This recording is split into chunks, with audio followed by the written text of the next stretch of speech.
Hello everyone, कैसे हो आप लोग। उम्मीद करते हैं ठीक ठाक ही होंगे।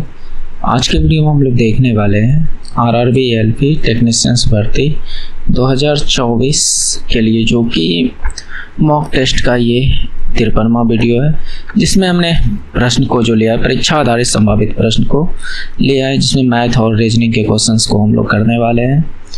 ये वीडियो सभी के लिए फ़ायदेमंद हो सकते हैं, लेकिन जो बिगिनर है उसके लिए तो बहुत ज़्यादा ये फ़ायदेमंद होगा। नहीं तो आप यकीन मान कर देखिए और थोड़ा सा देखने का प्रयास कीजिए, आपको विश्वास हो जाएगा कि हाँ, ये सब क्वेश्चन बिल्कुल ही पूछा जाता है एग्ज़ाम में। तो चलिए शुरू करते हैं और देखते हैं, क्वेश्चंस को करने का कोशिश करते हैं। और आप लोग भी कॉपी कलम निकाल कर बैठिए और करने का ज़रूर कोशिश कीजिएगा। हमसे करने से पहले आप ज़रूर कोशिश कीजिएगा, जिससे कि आपको ज़्यादा बेनिफिट मिलेगा। ओके, चलिए ज़्यादा बात ना करते हुए डायरेक्ट क्वेश्चन पर चलते हैं और करने का कोशिश करते हैं। ओके, तो देखिए आपका क्वेश्चन कह रहा है 8m² - n² किसके बराबर होंगे। तो इसके लिए आपको एक फार्मूला याद रखनी होगी कि आपने पढ़ा होगा, सॉरी यहाँ पर क्यूब था, क्वेश्चन मिस्टेक है। हालांकि अगर इसका आंसर निकालिएगा तो गलत निकल जाएगा। ये है क्यूब है, यहाँ पर क्यूब कर दीजिएगा। तो a cube minus b cube का आपने फार्मूला पढ़ा होगा, a माइनस b इंटू यहाँ पर a² plus ab plus b²। इस फार्मूले को लगाकर इस प्रश्न को आप बना सकते हो।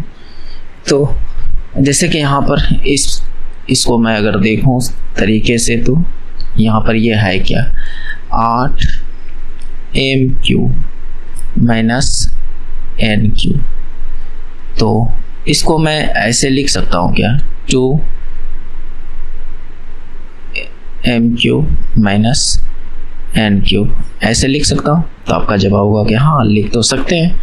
तो बस इतना को आप a मानिए, यानी ये जो 2m है इसको a मान लीजिए और n जो है b मान लीजिए। तो उस हिसाब से फार्मूला क्या बनेगा, तो a माइनस b यानी 2m minus n, okay, into नीचे लिख देता हूँ, इंटू a² यानी 2m का स्क्वायर, तो 4m² होगा कि नहीं। तो आपका जवाब होगा कि हाँ होगा।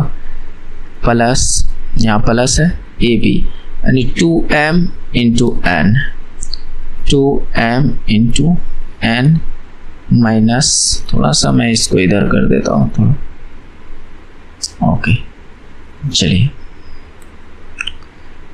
n, उसके बाद क्या है यहाँ पर b² यानी b n का स्क्वायर प्लस n का स्क्वायर। तो इस तरह से जहाँ भी दिखेगा वो आपका राइट आंसर। तो यहाँ पर है 4m² 2mn प्लस n²। तो यही मेरा राइट आंसर हो जाएगा, यानी ऑप्शन नंबर 4 बिल्कुल राइट आंसर हो जाएगा। तो बस ये फार्मूला आपको लगाना है और इसका आंसर लाना है। तो उम्मीद करते हैं कि आप समझ पाए होंगे। नेक्स्ट देखिए, इस तरह के क्वेश्चन दोस्त पूछा जाता है, ये नहीं कि सिंपल सा a प्लस b का होल स्क्वायर पूछेगा, वो जमाना गया दोस्त। ओके, नेक्स्ट चलिए इसको बनाइए। वर्गों का जो रेंज दिया हुआ है ये 90 से 120, 120 से 150, तो वर्ग चिन्हों का योग क्या होगा। यानी कहने का मतलब आपने 10th में जो 12 वार्ता सबका सवाल बनाए होंगे, तो उसमें आपका एक जो होता होगा वर्ग चिन्ह, यानी वर्ग यहाँ पर जैसे कि 90 से 120, 120 से 150, आगे इस तरह से बढ़ता रहता होगा। तो इसका बोल रहा है कि वर्ग चिन्हों का योग निकालिए। वर्ग चिन्ह, तो वर्ग चिन्ह आप निकालते कैसे हैं। अगर मैं कहूँ कि एक डाटा मैं बनाऊँ वर्ग चिन्ह का, तो आप निकालते कैसे। तो ये देखिए, इसमें ये निचली सीमा हुआ या निम्न सीमा कह सकते हैं, और ये उच्च सीमा। क्या है? उच्च सीमा। तो वर्ग चिन्ह निकालने के लिए आप करते क्या हो? वर्ग चिन्ह निकालने के लिए आप करते हो उच्च सीमा प्लस निम्न सीमा,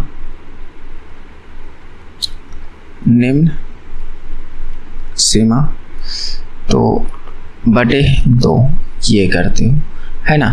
तो इसका और इसका वर्ग चिन्ह निकालना है और उनका फिर योग कर देना है। तो इसका देखिए निम्न सीमा कितना, 90 प्लस 120 अपॉन 2, तो कुछ तो निकलेगा। तो 210, 120 और 90, 210 अपॉन 2, तो यहाँ से 105 निकल कर आ गया। फिर इसका देखो, इसका वर्ग चिन्ह निकालने का कोशिश करूँ तो इसका क्या निकलेगा, 120 प्लस 150 अपॉन, अच्छा उच्च सीमा है, कोई बात नहीं है, इसको ऐसे ही लिखिएगा तो कोई दिक्कत नहीं है। तो इतना अपॉन 2, तो ये कितना हो जाएगा, 270 अपॉन 2, तो ये कितना निकल कर आएगा। तो आपका जवाब होगा कि 13 दूनी 26, 135। कितना आया, 135। तो इन दोनों का योग हमसे पूछा है, इन दोनों का वर्ग चिन्ह का योग, हमने दोनों का वर्ग चिन्ह निकाला तो 105 और 235, यानी 135 240 हो जाएगा। इन दोनों को जोड़ दीजिए, 105 और 135 को, तो 240, ये हमारा राइट आंसर हो जाएगा। ओके। और ये सब क्वेश्चन जो जितने भी मैं करा रहा हूँ, ये कहीं ना कहीं रेलवे का प्रीवियस ईयर का क्वेश्चन है। भले ही ये एलपी का ना हो, टेक्नीशियंस का ना हो, लेकिन इसमें मैं मिक्स क्वेश्चन लेता हूँ, यानी रेलवे का ही क्वेश्चंस को उठाता हूँ, लेकिन अलग अलग पेपर से, चाहे वो एनटीपीसी हो, ग्रुप डी हो, एलपी हो, टेक्नीशियन हो, यानी अलग अलग पेपर से मैं क्वेश्चंस को निकाल कर लेता हूँ। तो ये टोटल प्रीवियस ईयर का ही क्वेश्चन है, पूछा हुआ क्वेश्चन है। तो हालांकि रेलवे का जो है रूल तो आपको पता होना चाहिए कि कहीं ना कहीं आप अगर पहले भी क्वेश्चन देखे होंगे तो कहीं ना कहीं रेलवे करता क्या है, घुमा फिरा के अलग अलग एग्जाम में एक ही क्वेश्चन को पूछ देता है, भले ही डाटा चेंज हो, टाइप उसका सेम रहता है।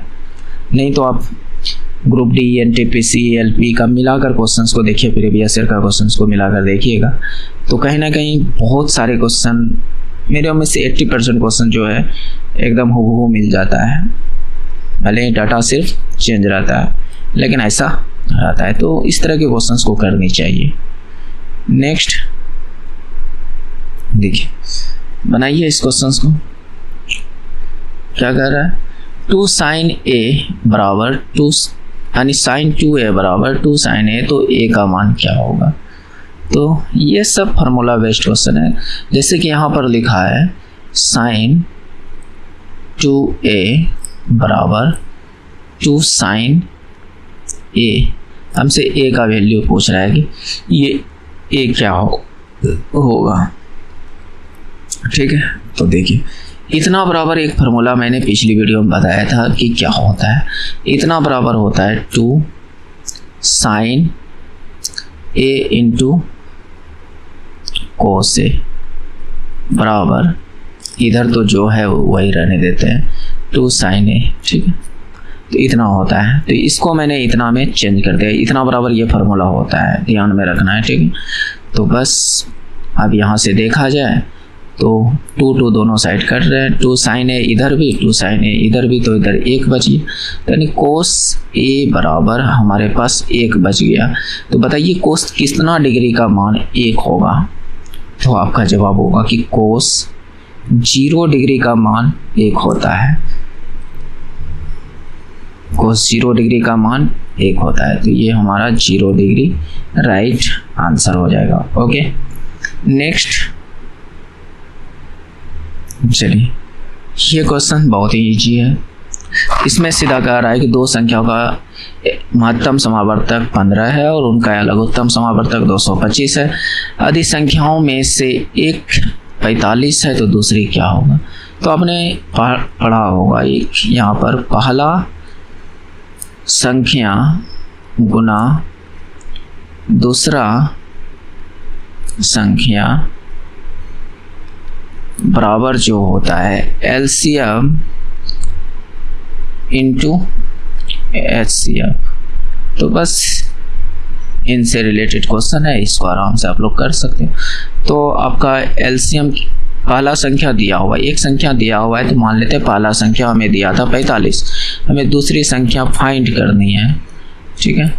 ये इजी क्वेश्चन दोस्तों, इस तरह के क्वेश्चन मैंने कई वीडियो में कराया है और कॉन्सेप्ट भी बताया कि आखिर कैसे।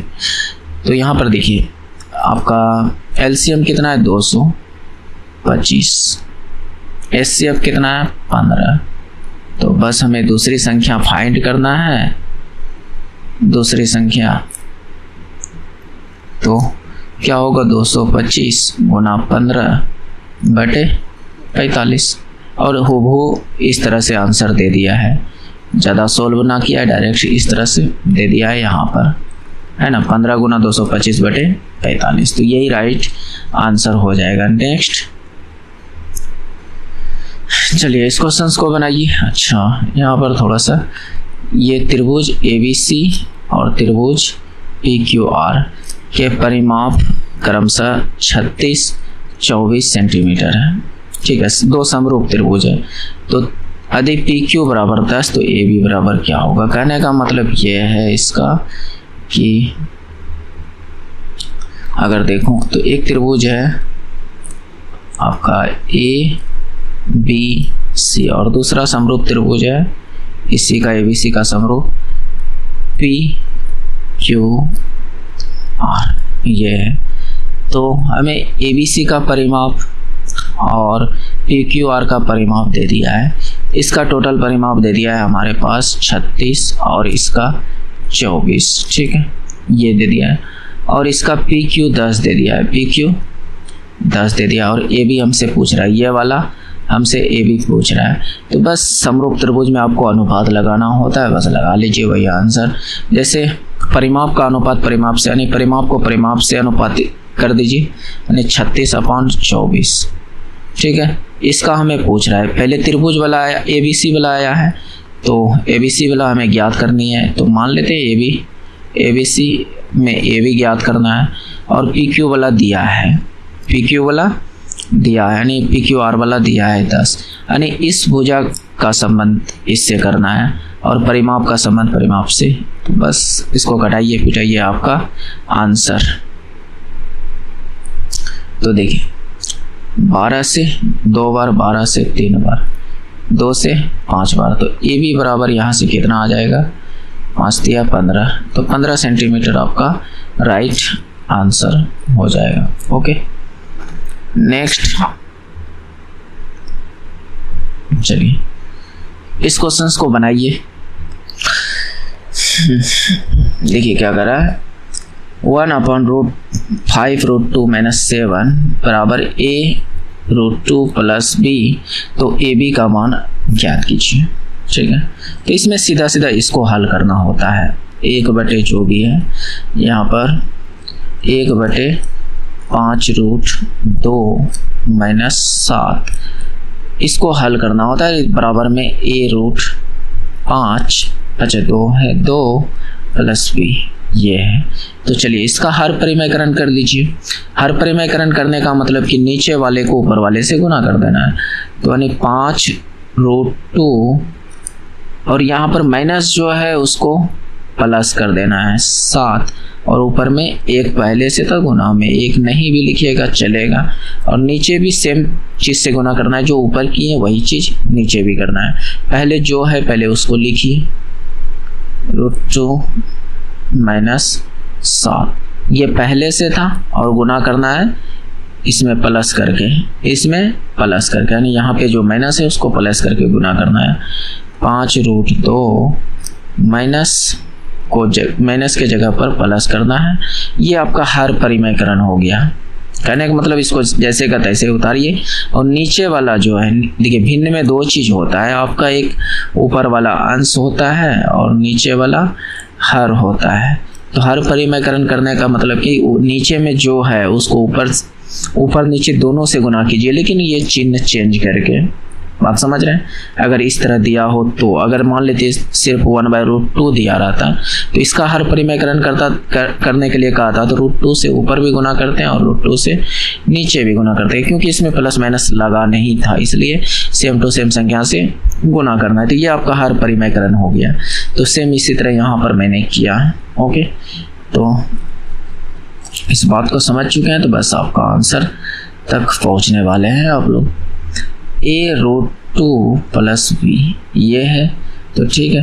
तो ऊपर क्या आया, 5 + 7 गुना 1 से करें या ना करें कोई फर्क नहीं पड़ेगा, लेकिन इसका कीजिएगा। तो यहाँ पर एक टर्म आपको दिखता होगा a - b और यहाँ पर a + b। क्या इस बात को समझ रहे हैं?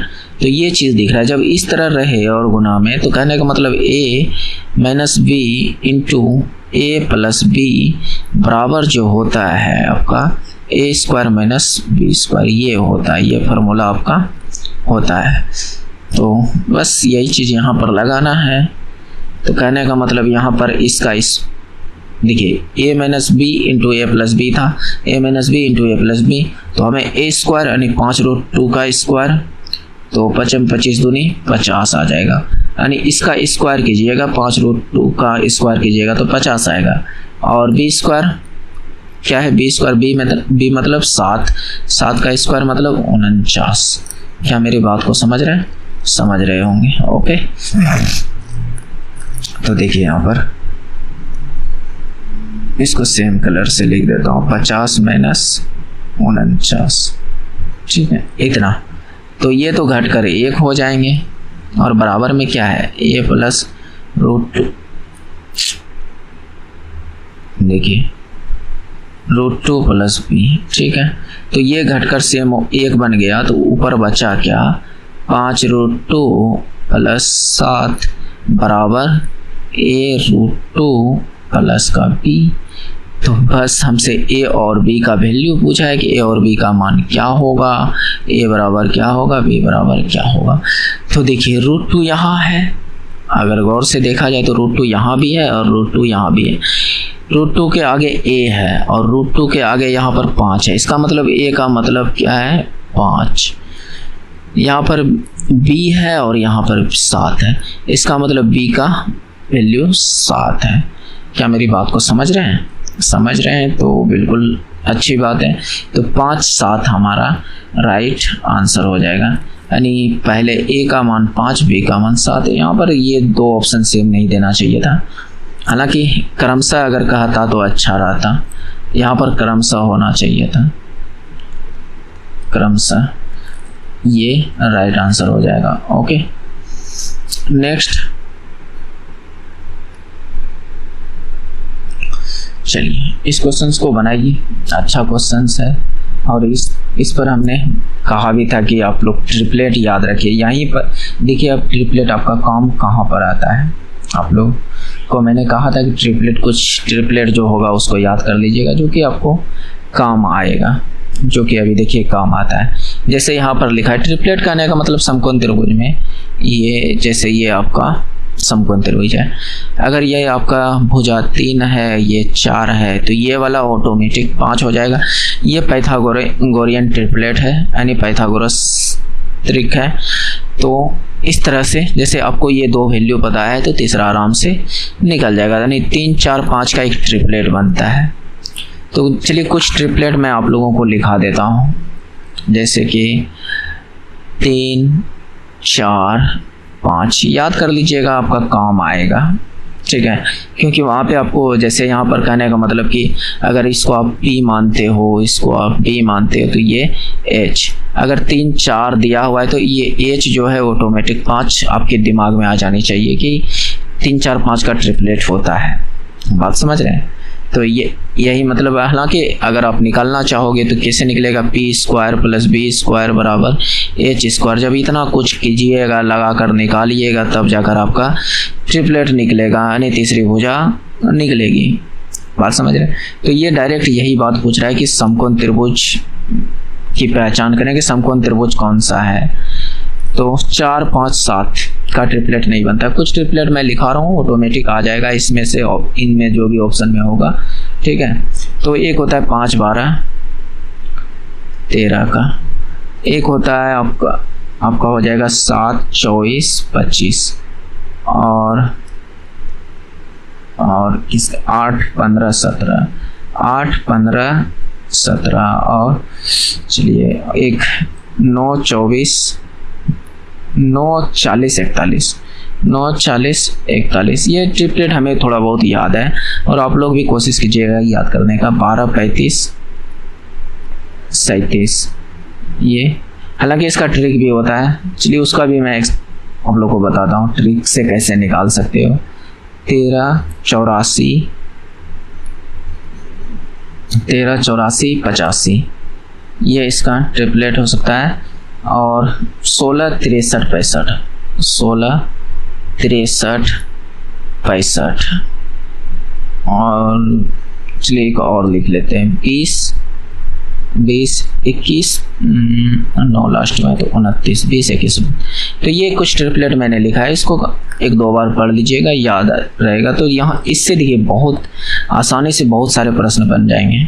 आपको जो है ट्रिपलेट कैलकुलेट नहीं करना पड़ेगा अगर ये डाटा आपको अगर याद है। हालांकि चलिए निकालने के लिए बताता हूँ। जैसे कि ये P है, ये B है, ये H है, तो इसी तरह सेम इसमें अगर आपका P और B यानी P पता है कि 3 है तो और 2 भुजा आप कैसे निकाल सकते हो, और 2 भुजा आप समकोण त्रिभुज में कैसे निकाल सकते हो। तो यहाँ पर देखना ये सम है कि विषम है, ये सम है कि विषम है। अगर विषम है तो विषम के लिए एक ट्रिक बताता हूँ। जैसे यहाँ पर 3 है ना, 3, तो 3 का स्क्वायर कीजिए, आपका कितना आएगा, तो आपका जवाब होगा कि 9 आएगा। 3 का स्क्वायर कीजिएगा तो कितना आएगा 9। इस 9 में आप 1 ऐड कीजिए तो कितना होगा, 9 में 1 ऐड करना है और 9 में 1 घटाना है। बस 9 में 1 ऐड किए तो 10, इसको 2 से भाग दीजिएगा तो 5, 9 में 1 घटाइएगा तो कितना 4, इसको 2 से यानी 8 और उसको 2 से भाग दीजिएगा 4।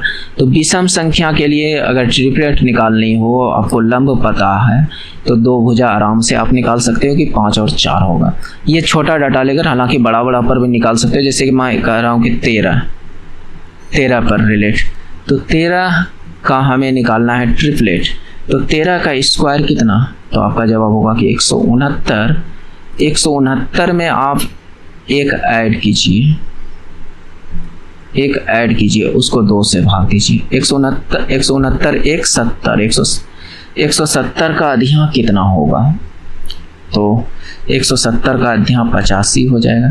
फिर 169 में आप 1 घटाइए और उसको 2 से भाग दीजिए। तो 169 में 1 घटाइएगा तो 168, 168 का दिया 84। क्या 13 का ट्रिपलेट है क्या 85 84? देखिए 13 का 84 85 है ना। तो ये विषम संख्या के लिए था। अगर आपका जो लंब है विषम संख्या है तो आप ऐसे ट्रिपलेट निकाल सकते हो। अगर सम संख्या हो तो फिर क्या करें, मेरी बात को ध्यान से समझिए। ये तो आपका विषम संख्या के लिए ट्रिक था। मैंने कहा था कि किसी वीडियो में मैं एक्सप्लेन करके बताऊंगा शॉर्टकट की कैसे इसको फाइंड कर सकते हो आप, ठीक है। तो इसको मिटाते हैं, इसको लिख लीजिएगा। आगे यहाँ पर सम संख्या के लिए भी बता देता हूँ, क्योंकि आधा अधूरा ज्ञान भारी होता है, थोड़ा खतरनाक होता है, बात समझ रहे हो। तो जैसे सम संख्या वाला कोई सब लोग 8 वाला लेते हैं, तो 8 का हमें ट्रिपलेट निकालना है, ठीक है। तो 8 का आप स्क्वायर कीजिए, कितना होगा, तो आपका जवाब होगा 64। कितना होगा 64। इस 64 को आप 4 से भाग दीजिए। इस 64 को आप 4 से भाग दीजिए तो कितना आएगा, तो आपका जवाब होगा कि 16। इस 64 को आप 4 से भाग दिए तो 16, तो 16 यहीं से आपको एक ट्रिपलेट निकल जाएगा। देखिए चलिए इसको आपने 4 से भाग दिया तो कितना आया 16। इसमें एक बार 1 घटाइए और इसमें एक बार 1 जोड़िए, तो 1 घटाइएगा तो कितना निकलेगा 15, 1 जोड़िएगा तो कितना निकलेगा आपका 17।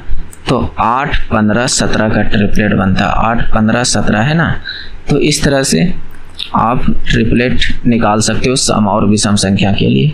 तो चलिए हमारे पास पूछा गया था सम को, तो 7, 24, 25 का ट्रिपलेट बनेगा, 7, 24, 25 का, यानी कहने का मतलब 7 का स्क्वायर प्लस 24 का स्क्वायर कीजिएगा तो बराबर में 25 का स्क्वायर पूरेगा, तो जो कि एक समकोण त्रिभुज के लिए सुटेबल है। क्या मेरी बात को समझ रहे हैं? तो इसका राइट आंसर ये हो जाएगा। नेक्स्ट, उम्मीद करते हैं कि इस चीज़ को आप समझ पाए होंगे। दोस्त ये बहुत इंपॉर्टेंट है, इस चीज़ को आप याद कीजिएगा क्योंकि इससे बहुत सारे प्रश्न जो है बहुत जल्दी त्रिकोणमिति के जो प्रश्न होते हैं बहुत फास्ट बनेगा अगर इन चीज़ों को आप याद करते हो तो। हालांकि देखिए सूत्र तो आप, ये ट्रिक तो आप भूल भी सकते हो, लेकिन अगर मान को याद कर लेते हो तो थोड़ा आसान हो जाएगा। नेक्स्ट चलिए रीजनिंग के क्वेश्चंस हैं, इसको कीजिए। देखिए क्या कह रहा है, अगला शब्द ज्ञात कीजिए जो स्क्रैबल खेल में अधिक अंक देगा यानी एक अक्षर के अंक अंग्रेजी वर्णमाला में उसकी स्थिति संख्या है। तो कहने का मतलब ए आगे आया, AT उसके बाद BAT, तो यहाँ पर आगे कौन सा आएगा? तो सीधा सीधा कहने का मतलब देखिए इस तरह के जब क्वेश्चन आते हैं तो मैं कहता हूँ कि दोस्त आपको एक चीज़ तो कन्फर्म याद होनी चाहिए, प्लेस वैल्यू। जैसे ए से लेकर जेड तक का प्लेस वैल्यू आपको याद होना चाहिए। जैसे प्लेस वैल्यू कहने का मतलब एक कैमा नंबर पर आता है तो आपका जवाब होगा पहला नंबर पर, जेड 26 नंबर पर, ए पूछ दिया जाए तो 6ठा नंबर पर।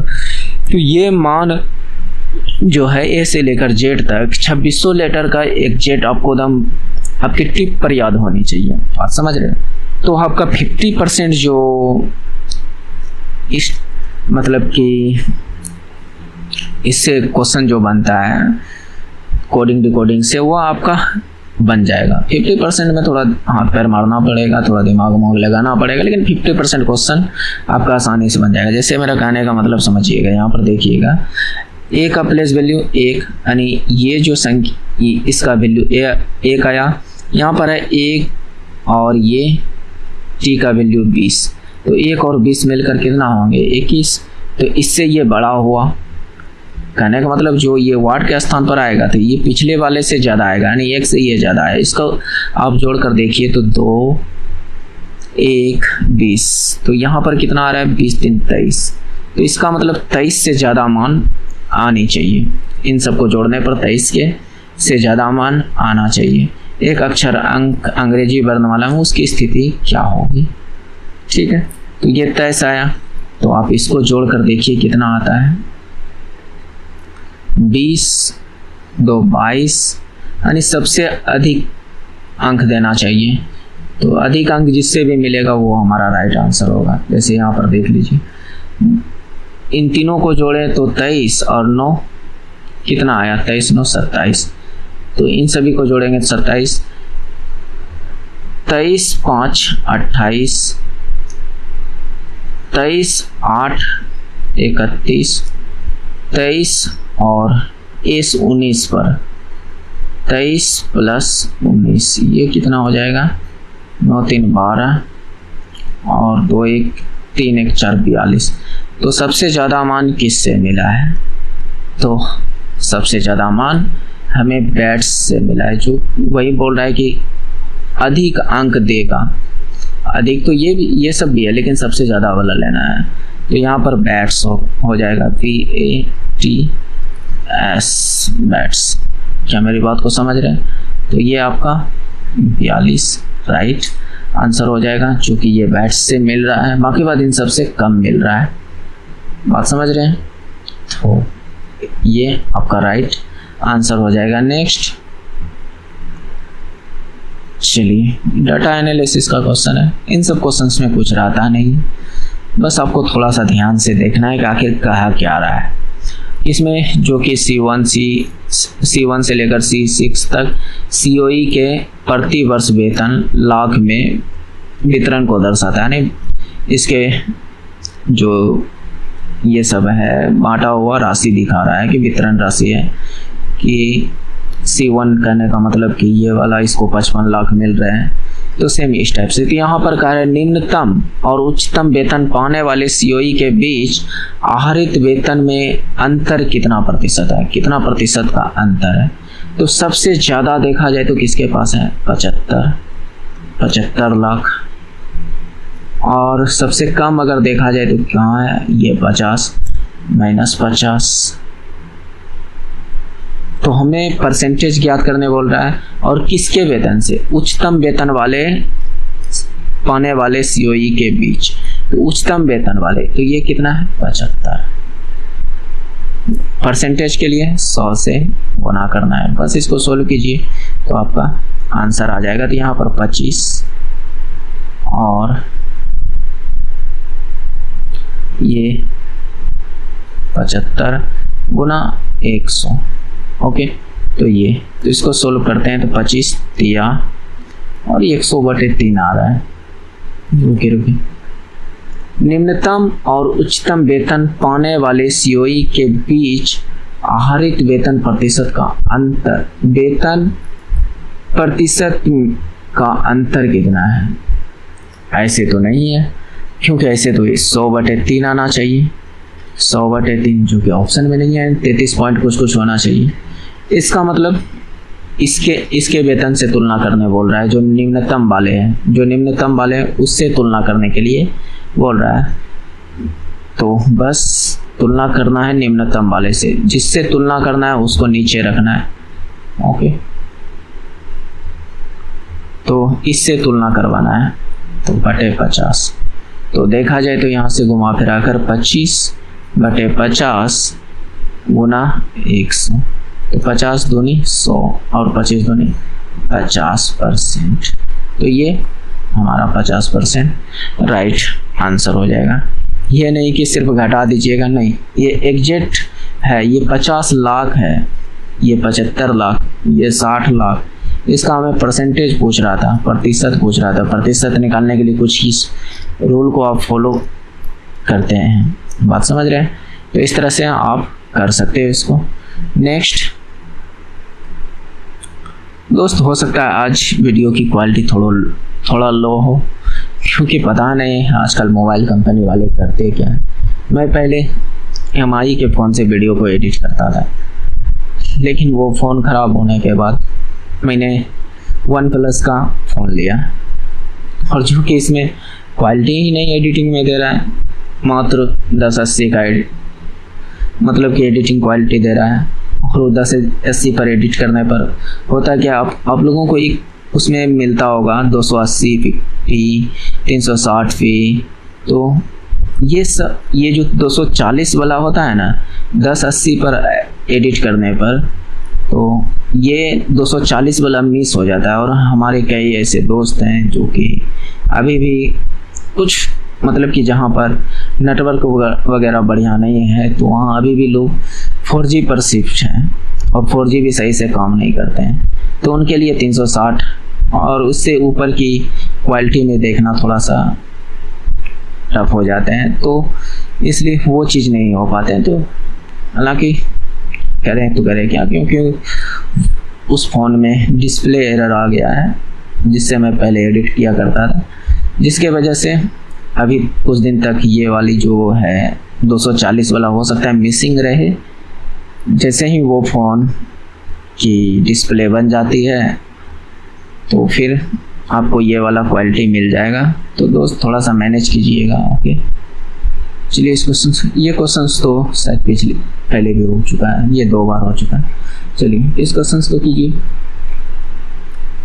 35 व्यक्ति एक कार्य को 24 दिन में पूरा कर सकते हैं, लेकिन 6 दिन तक एक साथ काम करने के बाद उनके नियोक्ता चाहते हैं कि कुल कार्य 16 दिन में ही पूरा हो जाए। तो कार्य को समय सीमा पर पूरा करने के लिए कितने और श्रमिक का नियोजित करने की आवश्यकता है और कितने लोग चाहिए। तो ठीक है, तो देखिए आप यहाँ पर M1 D1 वाला लगा सकते हैं। M1 D1 बराबर M2 D2, ये वाले फार्मूला आप लगा सकते हो, बस इसी से बन जाएगा। यानी पहले व्यक्ति कितना था 35, फिर कितना हो गए 24, यानी कितना दिन लगा इसको, तो 24 दिन। ठीक है, तो उन सब ने, हाँ यहाँ पर है तो लग तो जाएगा ये फॉर्मूला, ये चीज़ लग जाएगा, लेकिन थोड़ा सा आपको सोच कर समझ कर चलना होगा। कहने का मतलब कि इसने कहा कि लेकिन 6 दिन तक साथ किया, यानी दूसरे स्थिति में 6 दिन तक साथ किया। ये टोटल काम अगर कहा जाए तो ये काम है, ये क्या है, काम है। बात समझ रहे हो? तो इनमें से 35 आदमी जो है 6 दिन तक साथ किया, तो क्या ये दोनों अभी भी इक्वल हो रहे हैं क्या? तो आपका जवाब होगा कि नहीं इक्वल हो रहे हैं। तो आगे कुछ काम बचा होगा, आगे कुछ काम बचा होगा, जो कि 16 दिन में पूरा, टोटल अगर देखा जाए तो 16 दिन में पूरा हो जाता है। इसका मतलब 6 दिन यहाँ काम हो चुका है, 6 दिन काम हो चुका है। तो आगे जो काम होगा 10 दिन और चलेगा, लेकिन अब जो व्यक्ति आएगा वो 35 प्लस कुछ एक्स्ट्रा व्यक्ति आएगा। तो मान लेते हैं एक्स व्यक्ति एक्स्ट्रा आएगा, तो ये वाला और ये पूरा अब जाकर इक्वल हुआ, अब जाकर इक्वल हुआ। क्या मेरी बात को समझ रहे हैं? तो ये अब यहाँ से x की जो वैल्यू निकलेगी वही आपका राइट आंसर हो जाएगा। हालांकि आपने ये फॉर्मूला ये भी पढ़ा होगा कि कार्य बराबर जो होता है समय गुना क्षमता होता है, और इससे भी बन जाएगा, इससे भी बन जाएगा, लेकिन इसको भी कोई खास तो है नहीं। बस यहाँ पर ये चीज़ करना है कि कुछ व्यक्ति एक्स्ट्रा आया, 35 पहले से भी था, कुछ व्यक्ति एक्स्ट्रा आया। तो कितने व्यक्ति एक्स्ट्रा आया, तो मैंने मान लिया कि x व्यक्ति एक्स्ट्रा आया। बस इसको सोल्व करने पर आपका आंसर हो जाएगा। तो यहाँ पर 35 गुना 24 में 6 गया 18, हालांकि मैंने इसको इधर कर दिया, घटा दिया, और इधर बच गया 35 प्लस x गुना 10। तो कटाइए, देखिए कितना आता है। 10 से मैं कटाऊँ तो ये 5 से 2 बार में, ये 5 से 7 बार में। देखिए दोस्त, थोड़ा सा आपका कैलकुलेशन तो फास्ट होनी चाहिए, सोचने समझने की क्षमता फास्ट होनी चाहिए, जिससे कि आप जल्दी कर सकते हो। आप समझ रहे हैं? और ये 2 से 9 बार में, तो ये क्या आया, 9 से 63 बराबर 35 प्लस x। तो x बराबर यहाँ से 63 में 35 घटाइएगा तो 8 और 2 28। तो यानी x की वैल्यू 28 आया। वही आपका जो है एक्स्ट्रा व्यक्ति है जो नियोजित किया गया है बाद में। तो और 28 व्यक्ति चाहिए ताकि वह 16 दिन में काम को पूरा कर सकता है। बात समझ रहे हैं? अब 16 देखिए, यहाँ पर कहा है कि कुल 16 दिन लगा, इसका मतलब 6 दिन तो सबने साथ में किया है, बाकी बात 10 ही दिन ना एक्स्ट्रा किया होगा। तो बस इस कॉन्सेप्ट को समझने का कोशिश कीजिएगा, और क्या कहूँ। नेक्स्ट चलिए, ये भी वर्क एंड टाइम का ही क्वेश्चन है, करने का कोशिश कीजिए। कहता है कार से मुंबई से पुणे जाते समय मैंने महसूस किया कि एक टायर में 2 पंचर हैं। ठीक है, इतनी बड़ी सब क्वेश्चन है, लेकिन इसका सॉल्यूशन बहुत इजी है। बात समझ रहे हैं? झूठो मोट का घुमा फिरा के इतना बड़का दे दिया है। अपने पिछले अनुभव के आधार पर मेरा मानना था कि पहला पंचर अकेले 9 मिनट में टायर को सपाट कर देता है। यानी जो गाड़ी में एक पंचर हुआ, उसका टायर को पूरी तरह से पूरी हवा निकालने के लिए 9 मिनट लगा, एक पंचर जो हुआ। और दूसरा पंचर जो हुआ वो अकेले 6 मिनट में टायर को सपाट बना सकता है, नहीं हवा पूरी तरह निकाल सकता है। यदि हवा एक नियत दर से बाहर निकलती है तो टायर को सपाट बनाने में दोनों पंचर को कुल कितना समय लगेगा, यानी दोनों पंचर एक साथ खुल जाए तो कितना समय लगेगा। बस यहाँ पर आप लोग एलसीएम मेथड लगाइए, जो पिछले वर्क एंड टाइम के प्रश्न में लगाया करते थे उसी तरह से निकल जाएगा। जैसे कहने का मतलब, अगर पहला पंचर देखा जाए, P1 देखा जाए तो यहाँ पर 9 मिनट ले रहा है, और P2 देखा जाए तो दूसरा पंचर देखा जाए तो ये 6 मिनट ले रहा है। इन दोनों का अगर एलसीएम निकालूं तो ये 18। अब 18 क्या है, इस बात को मैं समझाने का कोशिश करूँगा, थोड़ा सा रुकिए। तो इस 18 को आप 9 से भाग दीजिएगा 2, और इस 18 को 3 से भाग दीजिएगा, 6 से भाग दीजिएगा तो 3। चलिए इस बात को आप समझिए, ये जो 18 आया टोटल हवा है, टोटल विंड है, यानी उस टायर में टोटल 18 यूनिट हवा था, जिसको अगर सिर्फ P1 निकालता तो 1 मिनट में 2 यूनिट हवा निकालती, 18 में से 2 यूनिट निकालती। और अगर P2 निकालता तो 1 मिनट में 3 यूनिट निकालता। तो ये इसकी क्षमता है, ये इसकी क्या है, क्षमता है। इसको आप टोटल वर्क भी मान सकते हो कि 18 काम को करवाना। यही चीज़ तो आप वर्क एंड टाइम में करते थे, है कि नहीं। तो अब कह रहा है कि 2 टायर को सपाट बनाने में दोनों कुल कितने समय लेगा। तो आने 18 काम करवाना है तो समय बराबर क्या, total work upon time, total work upon efficiency यानी क्षमता। तो टोटल वर्क कितना करवाना है 18 और इसकी क्षमता कितनी है, दोनों की मिलाकर 3 दूनी 5, तो 18/5 इसका राइट आंसर हो जाएगा। हालांकि इसका एक और भी तरीका है, और भी तरीके से निकाल सकते हैं। जब 2 अलग अलग ही करने वाले हो तो डायरेक्ट आप कर सकते हो कि 9 गुना 6 और दूसरा नीचे में 9 6 15। बस इसको सोल्व कीजिए, आपका आंसर आ जाएगा कि कितना टाइम लगेगा। जैसे यहाँ पर देखिए 3 से 2 बार में और 3 से 5 बार में, तो 9 दूनी 18/5 ऐसे भी कर सकते हो। यानी कहने का मतलब अगर सूत्र देखा जाए तो xy/x+y ये फार्मूला है। डायरेक्ट जब 2 अलग अलग है और दोनों को एक साथ करवाने पर समय पूछा जा रहा है तो कितना लगेगा, तो ये फार्मूला आप डायरेक्ट उस स्थिति में लगा सकते हो। हालांकि इसका कॉन्सेप्ट से अगर बनाने का कोशिश कीजिएगा तो कुछ इस प्रकार से इसका कॉन्सेप्ट है, यहाँ से आप जल्दी से बना सकते हो। बात समझ रहे हो। नेक्स्ट देखिए दोस्त, ये वीडियो लंबी हो सकती है क्योंकि प्रश्न इसमें कुछ ज़्यादा है। हालांकि सभी प्रश्न तो नहीं कर पाऊंगा दोस्त, क्योंकि इसमें लगभग 40 क्वेश्चन होंगे और उतना कराने में लंबी वीडियो हो जाएगी। तो हमें पता है कि आप लोगों को जो है ज़्यादा लंबी वीडियो पसंद नहीं आती, लेकिन फ़ायदा तो उसी में है दोस्त। लेकिन क्या करें, चलिए आप लोग के हिसाब से मैं लगभग 1 घंटा का वीडियो लेता हूँ। इसमें जितना क्वेश्चन हो जाए और जितना मैं सिखा सकूँ उतना कराने का कोशिश करता हूँ। तो देखिए 2 से 12 तक की संख्याओं का कौन सा भिन्न भाज्य संख्याएं हैं, कौन सा भिन्न भाज्य संख्याएं। तो चलिए देखते हैं।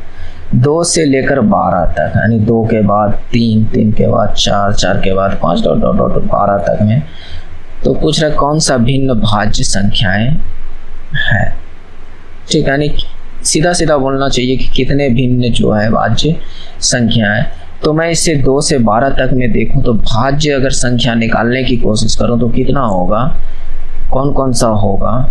तो आपका जवाब होगा कि 2 को क्या मैं भाज्य संख्या में काउंट कर सकता हूँ, नहीं कर सकता हूँ। भाज्य संख्या कहने का मतलब कि उसका 2 या 2 से अधिक गुणनखंड होनी चाहिए। बात समझ रहे हैं। 2 जैसे कि उसका 1, अगर मैं 2 को तोड़ूं तो ये क्या आता है 1 गुना 2, तो इसका मात्र 1 ही गुणनखंड है। क्या मेरी बात को समझ रहे हैं। अगर मैं 3 का भी देखूं तो ये क्या है 3 गुना 1 कर सकते हो, है कि नहीं, सिर्फ 1 गुणनखंड। अगर मैं 4 का करूं, 4 का, तो ये 2 गुना 2 आएंगे, या तो आप 4 गुना 1 कर सकते हो, तो इसका 2 गुणनखंड है ना। तो कहने का मतलब भाज्य संख्या कहने का मतलब जिसका 2 या 2 से अधिक गुणनखंड हो वैसी संख्या को लेना है। तो पहला संख्या 4 आएगा, दूसरा संख्या 6 आएगा, 8 आएगा, फिर आपका 10 आएगा, फिर 12 आएगा और 2 4 6 8 10 और कौन, हाँ 9 मिस हो रहा था, 9 भी आएगा। क्या आएगा, क्योंकि 9 का भी 2 से अधिक होगा। देख लीजिएगा 9 यानी 3 गुना 3 कर सकते हैं या 9 गुना 1 कर सकते हो, है कि नहीं। तो 2 आ रहे हैं तो एक संख्या 9 भी होगा। एक संख्या आपका 9 भी होगा। तो कितने आए 1 2 3 4 5 6 गो आया। टोटल कितने होंगे 2 से लेकर 12 तक में कुल कितने संख्या है। तो आपका जवाब होगा कि 11 को होगा। आप काउंट कर लीजिएगा 2 से लेकर 12 तक में कितने संख्या है, तो 11 संख्या है। तो ये कौन सी भिन्न 6/11 कितने भिन्न होंगे, यानी वो जो भिन्न होंगे वो कितने होंगे 6/11। क्या मेरी बात को समझ रहे हैं। तो ये आपका राइट आंसर हो जाएगा। नेक्स्ट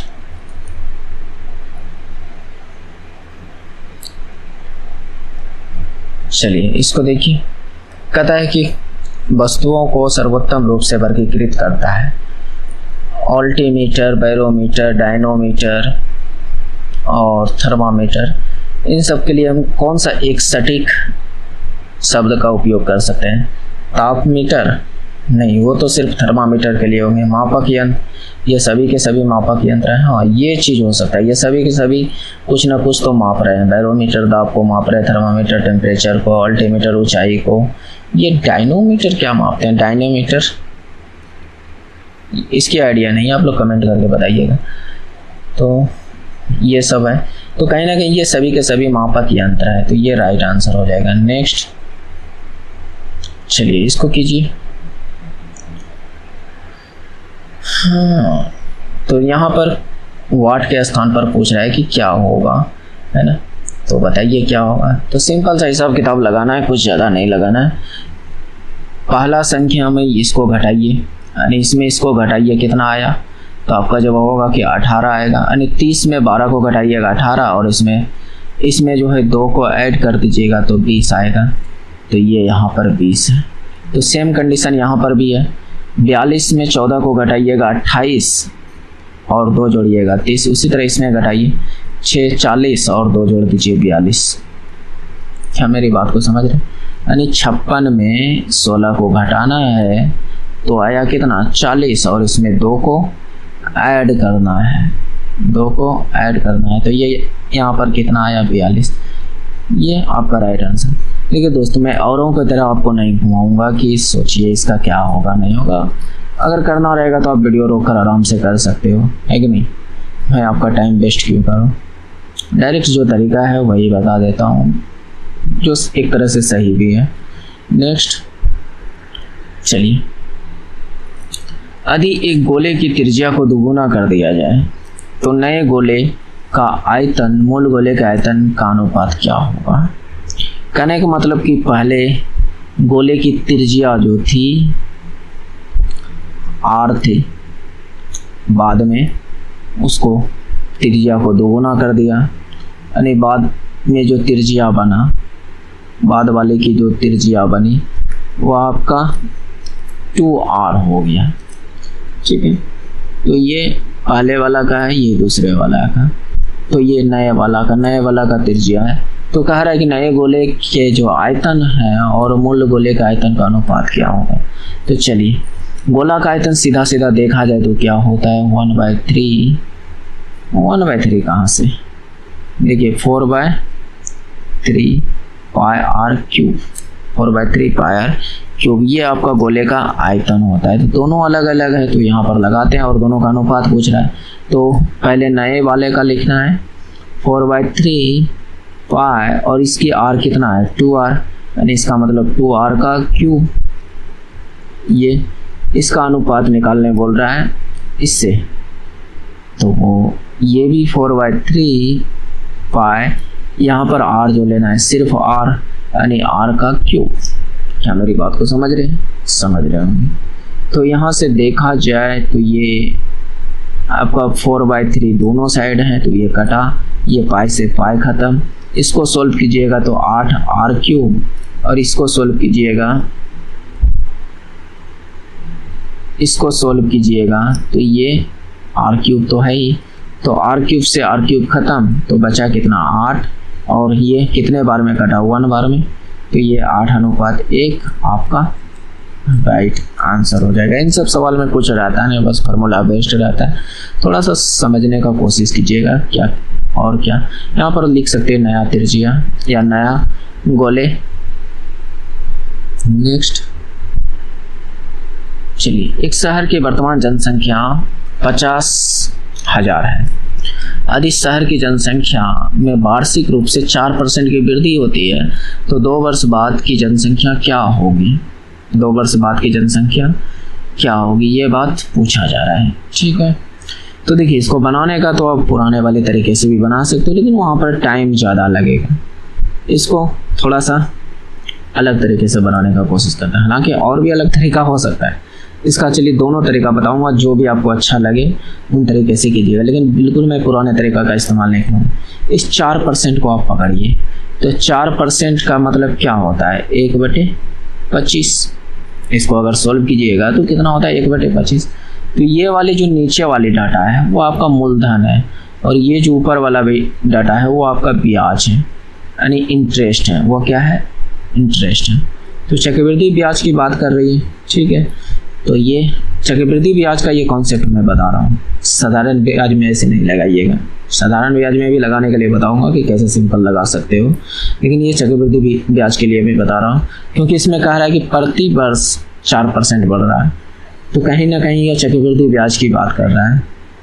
तो वर्तमान वाला ये जो जनसंख्या P जो है वह वर्तमान कह सकते हो कि ये वर्तमान, और वर्तमान में जनसंख्या इतनी है, और ये बाद वाला, बाद 2 साल बाद की डाटा निकालनी। तो वर्तमान और बाद, वर्तमान में 25 है और बाद में 1 बढ़ जाएगा, 1 बढ़ जाएगा तो 26 हो जाएगा। लेकिन कितना वर्ष दिया है? 2 वर्ष। इसका पावर 2 कर देंगे। क्या कर देंगे? 2 कर देंगे। अगर यहाँ पर 3 वर्ष देता तो पावर 3 करता। क्या मेरी बात को समझ रहे हैं? लेकिन दिया है 2 वर्ष, तो इसका पावर जो है 2 कर देंगे, थोड़ा सा और पतला कर। चलिए ये ठीक है। तो 25 का स्क्वायर कितना? 625 और 26 का स्क्वायर 676। ये ना होगा तो आपका जवाब होगा कि हाँ यही तो होगा। तो ये जो है 50,000 ये वर्तमान है, यानी 625 का वैल्यू है 50,000। क्या मेरी बात को समझ रहे हैं? तो हमें कहता है कि 2 वर्ष बाद यानी 676 की वैल्यू निकालनी है, 676 की वैल्यू निकालनी। तो यहाँ से आपको देखना है कि ये कितना गुना है, यहाँ से ये कितना गुना है। अगर यहाँ पर अगर आप डायरेक्ट गुना नहीं निकाल पा रहे हो कि कितना गुना है, तो आप डायरेक्ट भाग दे दीजिए ना कि 50,000 अपॉन 625। 625 कहने का मतलब 25 गुना 25 है ना। तो 25 से मैं इसको घटाऊँ तो 2 बार में, 25 से इसको घटाऊँ तो ये 4 बार में, यानी ये 400 गुना है। कितना गुना है? 400। तो आप इसका भी 400 गुना कर दो। मैंने पता कर लिया कि इसका ये कितना गुना है। आपको भी ये दिमाग लगाना है कि आप कैसे पता कर सकते हो। बात समझ रहे? तो बस 6 चौके 24, लास्ट में 4 आना चाहिए, लास्ट में 4, क्योंकि 6 चौके 24। हाँ सॉरी ये 800 गुना है, मिस्टेक में कर रहा हूँ। यहाँ पर देखिए 25 8 200 होगा, 8 बार में कटेगा, इसका मतलब 800 गुना है। तो इसको भी 800 गुना करना है। तो 8 का 48, 8 सते 56, 4 60, 8 का 48, 6 54 और 2 जीरो एक्स्ट्रा, तो इतना है 54 0 8 80। क्या यार, देखें गलती हो गया ना। ये 80 गुना है। होता है दोस्त, मिस्टेक कभी कदार होता है। मैं क्या, किसी से भी हो सकता है। तो ये 80 गुना है, इसका मतलब 1 जीरो यहाँ से कट जाएगा। ये भी 80 गुना, तो ये आंसर। तो ये एक तरीका हो सकता है। भले ही दोस्त हमें समझाने में ये सब टाइम लगता है, लेकिन अगर आप समझ जाते हो तो बहुत जल्दी आंसर बनेगा इसका। हालांकि थोड़ा सा डाटा जो है अलग टाइप का है।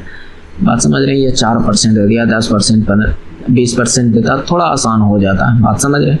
हालांकि एक तरीका और भी है, चलिए मैं उसको भी एक्सप्लेन कर देता हूँ। भले ही कम क्वेश्चन हो, लेकिन कुछ अलग तरीका भी सीखो। जैसे कहने का मतलब कि 4% दिया है ना, तो हमको चक्रवृद्धि ब्याज निकालना है 2 वर्ष के लिए। तो आपको क्या करना है? 4 + 4 + 4 × 4 बटे 100 इतना % निकाल देना है डायरेक्ट मूलधन का। डायरेक्ट मूलधन का कहने का मतलब 50,000 का। बात समझ गए? अब इसको सोल्व कर लीजिएगा। डायरेक्ट आपका 2 साल का ब्याज, मतलब कि अमाउंट ही निकल जाएगा, मिश्र धन ही निकल जाएगा। डायरेक्ट आप करके देखो जरा, देखिए। मतलब कि यहाँ पर अमाउंट नहीं, मतलब कि यहाँ पर आपका ये CI ही निकलेगा। अमाउंट हमें निकालनी पड़ेगी। तो देखिए 50,000, तो 4 4 8 और 4 4 16, यानी 8.1 16% यहाँ पर है, तो परसेंट को उड़ाइएगा तो नीचे 2 जीरो और इसको उड़ाइएगा तो नीचे और भी 2 जीरो, इसका मतलब 4 जीरो खल्लास, तो 4 जीरो गया काम से। तो बस 5 गुना इतना कीजिए तो आपका ये CI निकल जाएगा। तो 16 पंचे 80 और 8 पंचे 40, 40 80 निकल गया आपका CI। तो अमाउंट बराबर क्या होता है, यानी मिसरदा नहीं तो पूछ रहा है 2 वर्ष बाद जनसंख्या क्या होगा, अमाउंट बराबर क्या होता है, मूलधन प्लस CI, यही तो होगा, है कि नहीं। तो मूलधन कितना 50,000 प्लस CI कितना निकला 40, 80, बस इसको जोड़िए आपका 50 यानी 54,080, ये आपका राइट आंसर। तो ये भी एक अच्छा तरीका हो सकता है, तो ऐसे भी आप निकाल सकते हैं 2 साल के लिए। ओके नेक्स्ट देखिए, अमरजीत सिंह किसी कार्य को 5 दिन में पूरा कर सकता है, अपने पुत्र की मदद से इसे 3 दिन में पूरा कर सकता है, पुत्र स्वतंत्र रूप से कार्य करे तो कितने दिन में पूरा कर सकता है। बस सिंपल ही क्वेश्चन है, लगाइए इसमें दिमागों में। अमरजीत जो है वह 5 दिन में कर सकता है, लेकिन अमरजीत अपने पुत्र की मदद लेकर 3 दिन में कर देता है। तो इन दोनों का एलसीएम निकालिए तो कितना आएगा 15, इस 15 को 5 से भाग दीजिए 3 और 15 को 3 से भाग दीजिए 5। ठीक है, यहाँ पर आप ये चीज़ नहीं लगा सकते X Y upon X plus Y नहीं लगा सकते, क्योंकि यहाँ पर जो है ए और पी अमरजीत और उसके पुत्र जो है एक साथ कर रहे हैं यहाँ पर, और ये अकेला कर रहे हैं। अगर अकेला अकेला वाला रहता तब आप ये चीज़ लगाते, बात समझ रहे हो। तो बस यहाँ पर इन सब बातों को थोड़ा सा ध्यान रखना है, और क्या बस ये देखिए, ये आपका काम हो गया, ये आपका क्षमता हो गया। तो बस हमसे पूछ रहा है कि पुत्र स्वतंत्र रूप से कितना, नहीं इस 15 काम को पुत्र कितने दिनों में कर सकता है। यानी समय बराबर अगर देखा जाए तो क्या होता है फॉर्मूला, काम बटे क्षमता, काम बटे क्षमता। क्या मेरी बात को समझ रहे हैं। यानी शॉर्ट भाषा में कहा जाए तो टाइम बराबर वर्क अपॉन इफिशिएंसी, यही ना। तो हमें काम किससे करवाना है, पुत्र से स्वतंत्र, सिर्फ पुत्र से करवाना है। स्वतंत्र कहने का मतलब कि ओनली वन, पुत्र से करवाना है। तो इसका मतलब पुत्र की क्षमता पता होनी चाहिए। बाप की तो क्षमता पता है कि हम ये 3 है, और तो पुत्र की हमें पता करनी होगी। इसका मतलब इसका 3 है, यानी ए का 3 है और दोनों का मिलाकर 5 है। तो इसका मतलब पुत्र की कितनी होगी, 2 होगी। पुत्र की कितनी होगी, 2। तो पुत्र की भी क्षमता पता चल गई। तो हमें काम कितना करवाना है, 15 काम। ये 15 काम को करवाना है, और किससे करवाना है, पुत्र से। तो पुत्र को नीचे रख देना है, यानी 15/2 7.5, ये 7.5 आपका राइट आंसर हो जाएगा। ओके नेक्स्ट, चलिए बनाइए इस क्वेश्चन को। ये क्वेश्चन आप कर दीजिएगा, बस इसका यहाँ पर डिफरेंस देखते जाइएगा कितना कितना बड़ा है, उस हिसाब से इसको कर दीजिएगा। नेक्स्ट चलिए, इस क्वेश्चन में बहुत सारे दोस्त गलती करते हैं, हमें पता है। अब नहीं तो आप बनाओ, हो सकता है अगर वो चीज़ पता हो तो आंसर आप कर सकते हो। इसमें आपको करना क्या है, कहता है कि 5 घंटियाँ एक साथ बजना शुरू होती है और क्रमशः 2, 4, 6, 8, 10 सेकेंड के अंतराल पर बजती है। 30 मिनट में वह कितने बार बजेंगे। तो ऐसे करने के लिए आपको पहले ये जो ऊपर में डाटा दिया हुआ है टाइम का, उसका आपको एलसीएम निकालनी होगी। क्या करनी होगी, एलसीएम फाइंड करनी होगी। किसका, 2, 4, 6, 8, 10 का, और इनका एलसीएम निकालिएगा तो 120 निकलेगा। आप निकाल कर देखिए, डायरेक्ट भी निकाल सकते हो सोच समझ कर, है ना। तो क्योंकि ये छोटा छोटा डाटा है, और छोटा छोटा डाटा का अगर एलसीएम आप फाइंड कर रहे हो तो ये बहुत बड़ी विडंबना की बात है। तो एलसीएम कितना आ गया, 120 सेकेंड। बात समझ रहे हो, 120 सेकेंड। हमें बोल रहा है कि 30 मिनट में कितनी बार बजेगी। तो यहाँ पर टोटल टाइम देखा जाए तो 30 मिनट की बात कर रही है। इसका मतलब टोटल टाइम में 30 मिनट की बात कर रहा है, और 30 मिनट में ये मिनट है तो मिनट को सेकंड में बदलिएगा तो 60 से गुना कीजिएगा, और कितने बार बजेंगे। तो 120 सेकंड में वह सभी एक साथ बजेंगे। बात समझ रहे। तो 120 से आपको भाग देना है, प्लस 1 ऐड करना है, तब निकलेगा कि कितने बार बजेंगे, कितने बार बजेंगे, तब जाकर। ये 1 ऐड करना भूल जाते हैं, इसलिए आंसर गलत हो जाता है। बात समझ रहे। 60 दूनी 120 और ये 15, 15 1 16 बार बजेंगे। कितने बार बजेंगे, 16 बार। क्यों ऐसा मैं कह रहा हूँ, इस बात को थोड़ा सा समझने का कोशिश कीजिए। ये जो पहला सेकंड बचता है ना, तो ये 120 सेकंड में काउंट नहीं होता है। तो ये फर्स्ट बार जो बचता है ये काउंट नहीं होता है, ये जो दूसरा सेकंड की बात कर रहा है तो ये काउंट नहीं होता, इसीलिए इसमें एक ऐड करना पड़ता है। इस बात को थोड़ा गहराई से समझने का कोशिश कीजिएगा। नेक्स्ट देखिए, एक बेलन और शंकु की समान आधार, त्रिज्या समान, ऊंचाई समान, सब कुछ समान है, तो बेलन के आयतन और शंकु का आयतन का अनुपात क्या होगा। यानी कहने का मतलब बेलन की जो भी त्रिज्या होगी वही शंकु का भी त्रिज्या होगा, यानी बेलन का जो भी त्रिज्या होगा वो भी शंकु का त्रिज्या होगा, यानी दोनों का त्रिज्या बराबर होंगे। तो बेलन में ऊंचाई भी होता है, हाँ होता है। अगर बेलन की ऊंचाई जो भी होगा वही शंकु की भी ऊंचाई होगी, यानी h बराबर h, दोनों का इक्वल कर दिया। अब पूछ रहा है कि बेलन का आयतन और शंकु का आयतन का अनुपात क्या होगा, तो आपको बेलन का अनुपात पहले लिखना है। बेलन का अनुपात क्या होता है, तो आपका जवाब होता है कि पाई आर स्क्वायर एच होता है। और शंकु का आयतन क्या होता है, तो आपका जवाब होगा कि 1/3 पाई आर स्क्वायर एच होता है, ये होता है। तो कहने का मतलब इस बात को समझ रहे, क्योंकि यहाँ पर r बराबर r है और h बराबर h है, तो इसका मतलब हमें कुछ बदलने की ज़रूरत ही नहीं है। r को r ही लिखा है, h को h ही लिखा है, सेम टू सेम। तो यहाँ पर गौर से देखिए, तो इधर भी पार स्क्वायर h और इधर भी पार स्क्वायर h, तो ये यहाँ पर 13 को गुना कर दीजिए, तो ये 3:1 निकल गया। बात समझ रहे, तो ये 3:1 राइट आंसर हो जाएगा। इन सब क्वेश्चन में कुछ रहता है नहीं दोस्त, भले ही मैं मानता हूँ कि इस तरह के क्वेश्चंस को 30-40-50% से ज़्यादा लोग नहीं करते हैं, क्योंकि उसे लगता है इस तरह के क्वेश्चन से डर लगता है, लेकिन डरने की कोई बात नहीं है। अगर आपका क्षेत्र मिति थोड़ा सा बढ़िया है तो आप आसानी से कर लोगे, सूत्र वूत्र याद है तो आसानी से आप निकाल सकते हो। नेक्स्ट,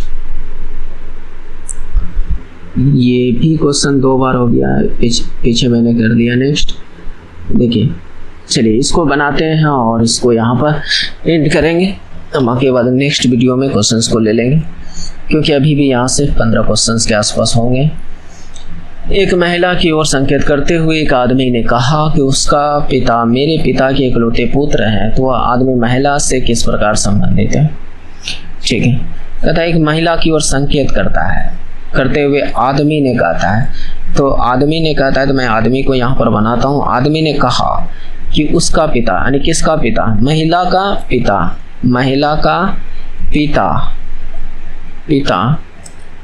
मेरे पिता का इकलौता पुत्र है। मेरे पिता यानी इसका बाप, ये जो मेरे है, मेरे पिता का इकलौता पुत्र है। इसका मतलब ये जो खुद की बात कर रहा है ये महिला है, ये क्या है, महिला है। महिला का पिता इसका पिता का इकलौता पुत्र है, इसका मतलब ये खुद की बात कर रहा है, अपने आप की बात कर रहा है। ठीक है, तो वह आदमी महिला से किस प्रकार से संबंधित है, इसका मतलब ये महिला है और ये पुरुष सब है। ये सब कौन है, पुरुष, इसका जेंडर को दर्शा। तो ये महिला का कौन है, तो सीधा सीधा देख रहा है कि ये खुद के बारे में बात कर रहा था, इसका मतलब ये महिला का ये पिता है। तो इसका राइट आंसर हो जाएगा पिता। ब्लड रिलेशन का क्वेश्चन कुछ खास होता नहीं है दोस्त, थोड़ा सा आप ध्यान से बनाइएगा तो आराम से क्वेश्चन निकलेगा। हालांकि इससे भी बड़ी बड़ी डाटा का क्वेश्चन जो है, बड़ा बड़ा क्वेश्चंस को मैंने चुटकियों में हल करने के लिए सिखाया है। आप पिछले वीडियो को देखने का कोशिश कीजिएगा, क्योंकि हर एक वीडियो में कुछ अलग मिलेगा आपको। बात समझ रहे, कुछ नया सीखने के लिए मिलेगा।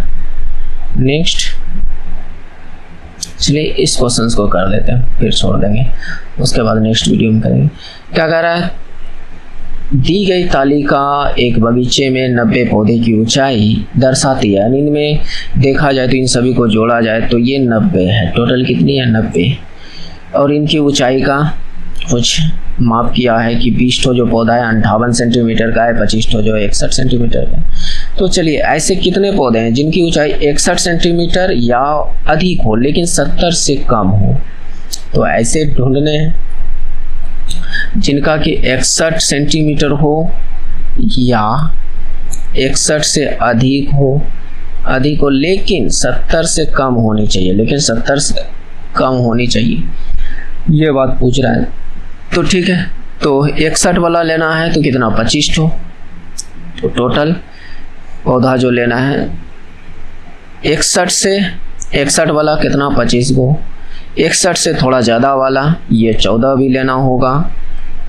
61 से थोड़ा ज़्यादा ये 64 वाला भी लेना होगा, यानी 9, और 61 से थोड़ा ज़्यादा ये 65 वाला भी लेना है, लेकिन 70 से कम वाला, 70 से कम वाला लेना है। तो 70 वाला इसका मतलब लेने नहीं है, बात समझ रहे हैं, लेकिन 70 सेंटीमीटर से कम वाला लेना है, यानी 70 सेंटीमीटर वाला को नहीं लेना है, नहीं इससे 61 से कम वाला को लेना है, नहीं लेना है, तो ये वाला नहीं लेना है। तो इन सभी को आप ऐड कीजिए, देखिए कितना होता है। क्या को यहाँ पर है, ये 12 है ना, 65 यहाँ पर कहाँ से, 65 सेंटीमीटर वाला जो है वह 12 गो है, तो इसको ऐड कीजिए। तो 2 1 3 1 4 40, 5 और 9 4 13, 5 और 9 9 18, 2 20, तो ये कितना हो गया 60 को। टोटल कितना है 60, आप जोड़कर देखिए, 5 और 9 9 9 18, 2 20 की 0, ठीक है। 2 1 3 और 1 4 2 6, ठीक है, 60 को। तो टोटल कितना है 60 को। इसने कहा है कि 61 सेंटीमीटर या अधिक ले सकते हो, लेकिन 70 से कम लेना है, तो बस मैंने वही किया। 61 वाले ये 25 था, इससे थोड़ा सा ज़्यादा ये 14 गो था, इससे ज़्यादा ये 9 गो था, इससे ज़्यादा ये 12 गो था, लेकिन 70 से कम वाला को नहीं लेना है। बस इन सभी को ऐड कर देना है, आपका राइट आंसर। ओके, नेक्स्ट नहीं, अब नहीं करूँगा, अब नेक्स्ट वीडियो में करेंगे। ओके, क्योंकि अभी बहुत क्वेश्चन है इसमें। तो अगर जिसको भी PDF चाहिए तो ये जो टेलीग्राम का QR है, इसको स्कैन करके जोड़ सकते हो आप लोग टेलीग्राम से, और वहाँ पर PDF प्राप्त कर सकते हो। हालांकि ये 53वां वीडियो है, इसका 35 वीडियो का PDF मैं दे चुका हूँ। हालांकि उसके बाद के PDF पर मैं काम कर रहा हूँ, ताकि आप लोग को जैसे ही 60 पूरेगा, 60 वीडियो, मैं सारा PDF एक साथ दे दूँगा, तो आप लोग ज्वाइन कर सकते हो। और मैं PDF पर फालतू चीज़ें नहीं डालता हूँ, सिर्फ जो काम से रिलेटेड है उन्हीं चीज़ों को मैं डालने का कोशिश करता हूँ, फालतू चीज़ें नहीं डालता हूँ। तो आप लोग आराम से जुड़ सकते हो, आपको फालतू का नोटिफिकेशन नहीं आएगा। बात समझ रहे हो, जिसको आप कभी देखोगे नहीं। तो अगर अभी तक आप लोग बने हुए थे दोस्त, हो सकता है कि आपको कुछ तो पसंद आई होगी। अगर पसंद आई थे दोस्त, लाइक कर दीजिएगा, और थोड़ी सी हमारी हौसला बढ़ाने के लिए शेयर कर सकते हो, जिससे कि हमारे भी हौसला बने रहे, और आगे इसी तरह आप लोगों को वीडियो में प्रोवाइड कराता रहूँ, जिससे कि आपकी भी मदद हो और हमारी भी सोशल मदद हो सके। दोस्त, मेरे ये लगभग कहने का मतलब कि 53 वीडियो ये, और इससे पहले मैंने जो 29 पेपर का LP टेक्नीशियन का CBT 1 का प्रीवियस ईयर पेपर मैंने कंप्लीट करा दिया था, जिसमें मैथ, रीजनिंग, साइंस तीनों को एक साथ इंक्लूड करके करवाया है। तो टोटल लगभग मेरी उम्मीद से इधर फिलहाल जो मैं 3 महीने से वीडियो को डाल रहा हूँ, तो लगभग 100 से ऊपर वीडियो बन चुका हूँ। आप लोगों ने बहुत अच्छा सपोर्ट भी किया, लेकिन दोस्तों और थोड़ा सा सपोर्ट करने की ज़रूरत है आप लोगों को, जिससे कि देखिए अभी तक हमें इससे कुछ भी फाइनेंशियल सपोर्ट नहीं मिल रहा है दोस्त। तो आपको पता है कि जहाँ कुछ मिलता है वहाँ मन भी लगता है, और जहाँ कुछ नहीं मिलता है मन करता है छोड़ दिया जाए। लेकिन फिर भी आप लोग का कमेंट देखकर लगता है कि नहीं, चलिए कुछ लोग तो सपोर्ट कर रहे हैं, लेकिन आप भी कोशिश कीजिए। आपको अगर मेरी मेहनत दिख रही है दोस्त, तो थोड़ा सा सपोर्ट करने का कोशिश कीजिए। बात समझ रहे, इतना चीज़ आप लोग कर सकते हैं, ये सब आपके हाथों में है। तो प्लीज़ आपसे रिक्वेस्ट है दोस्त कि अगर आप, मैं देखता हूँ आप लोग वीडियो तो पूरा देखते हो, लेकिन पता नहीं क्या होता है, आप लोगों को लाइक करना भूल जाते हो, सब्सक्राइब करना भूल जाते हो। तो थोड़ा सा अगर आपको हेल्प मिल रही है, अगर आपको लग रहा है कि नहीं ये हमारे लिए बेनिफिट है, तो ज़रूर सपोर्ट करने का कोशिश कीजिए दोस्त। और क्या बोलूँ, मिलते हैं नेक्स्ट वीडियो में। जय हिंद, जय भारत, थैंक्स फॉर वॉचिंग।